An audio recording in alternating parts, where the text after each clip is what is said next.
ఓం గం గం గణాధిపతి నమ. ఓం విశ్వకర్మ వీరబ్రహ్మణే నమ. మిత్రమా, మీకు మరి ఒక విధానం చెప్తా. ఆరతి కర్పూరంలో మరి ఒక విధాన భాగం కూడా చెప్తా, వినండి.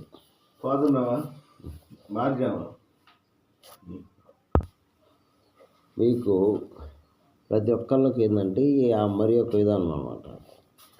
ఇది ఎట్లా అంటే చెప్తా, వినండి.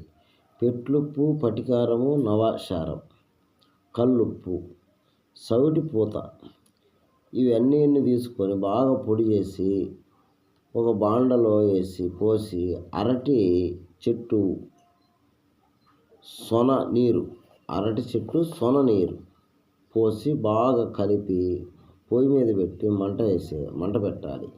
మంట పెట్టి నీరంతా ఇంకిపోయిన తర్వాత కట్టి పూరము అణువు వలె ఉంటుంది కర్పూరం. అర్థమైందా? ఈ విధంగా కూడా తయారు చేసుకోవచ్చు. కాకుంటే ఇందులో నుంచి ఫైర్ అయ్యే అవకాశం లేదు. ఎందుకు లేదంటే దీంట్లో మార్గము ఏంటంటే, ఈ ఫైర్ అంటే మనం అగ్గిపుల్ల ముట్టిస్తే మండాలి కదా. మండాలంటే ఏం చేయాలి? దాంట్లో మనం ఏం చేయాలి? కొద్దిగా సోడియం మెటల్ కలుపుకోవాలి. గుర్తుపెట్టుకోండి, సోడియం మెటల్.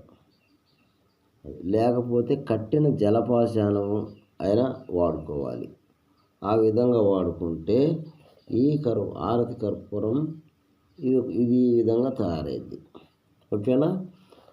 అది విశ్వకర్మ అవగాహన వీడియోస్ మిత్రమా. మీ అందరికీ ఎందుకు చెప్తున్నానంటే, ఈ కర్పూరాన్ని ఎలా తయారు చేసుకునే విధానం లేకొచ్చి 2 భాగాలు చెప్పా.